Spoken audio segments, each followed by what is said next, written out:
Hi, my name is Alexis Burrows, and I am a real estate agent here in Tucson, Arizona. Are you looking to purchase your very first home and just don't know where to begin?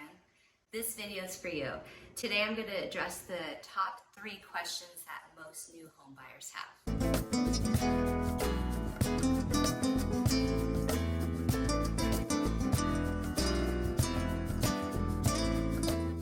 Question number 1, how much money do I need? That all depends on the type of loan that you're getting. If you're using a FHA loan, you need at least 3.5% down. If you're using conventional, you need at least 3% down, and VA loan, 0% down. So I could get you in touch with some loan officers to see where you fall on getting one of those types of loans. Those are the most common loans. There are also some government grants available for down payment assistance. Talk to your lender regarding down payment assistance. In order to approve for a loan, you have to show that you have steady income. You have to provide pay stubs and how much money you have in your bank account. The lender will actually call your employer. Usually you need to show about 2 years of steady income. You also have to have a decent credit score. So I've seen, 590 approved for a loan, but the interest rate will be much higher. You can work with somebody who helps with your credit score. You can also look up what your credit score might be. You could go to myfica.com just to kind of get a baseline. Something that a lot of first-time home buyers don't really understand are closing costs. What are closing costs? You can expect to spend around 3% on closing costs. It does depend on the lender, the loan program, title company. It could be lower than that, but I'm just going to say 3% just to be safe. Let's say you buy a house for $300,000. The closing costs will be around $10,000. Basically, closing costs are what the bank charges to take out the loan. And also built into that are the title and escrow fees. The title agent is the third-party person who prepares the transfer of the deed of the house from the seller to the buyer. One of the most common misconceptions is that the realtor costs a lot of money. But did you know that the seller actually pays for your realtor? Your realtor is out for your best interest, and it costs you nothing to use a realtor when you're buying a home. Your realtor is there to guide you through probably the largest financial transaction of your life. Common question number 2 is, how do I make an offer on a home? And the first thing you need to do is hire a realtor. Hire somebody from your friends and family circle that you trust. Get recommendations. You go online and do a search for realtors with good reviews. Your realtor's job is to be super responsive and quick. In real estate, we use the term time is of the essence. You have to have somebody who's quick, who could drop what they're doing to show you a house, because especially in a seller's market, the houses go like that. Get somebody with good communication skills, someone with a good attitude, and somebody who just is all around fun to work with, that you want to be around, because you're going to have quite the relationship with your realtor during this process. I would get somebody who doesn't push you into buying a home, to get somebody who you don't get the vibe that they just want to make a quick sale. So after you find the home, you're going to sign a purchase contract with your realtor. How do you know what to offer?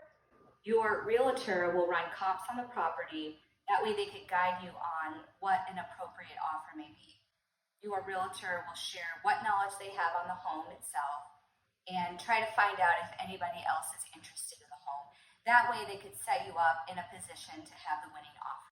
The real estate contract will lay out the terms, the purchase price, the earnest money, type of financing, down payment, concessions, and close of escrow. Question number 3 is, what happens after my offer is accepted? After your offer is accepted, you get into a period called due diligence. So during this period, you deposit your earnest money with the title company. And the earnest money is just a good faith that you really, really want the home.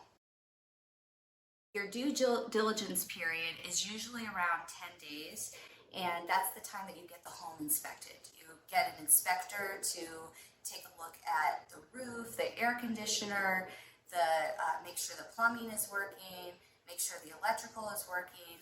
You can also hire a special roof inspector and AC. You could do a sewer scope, anything that you really, really want to know about the home. It's really important that you are making a really informed decision when buying a home.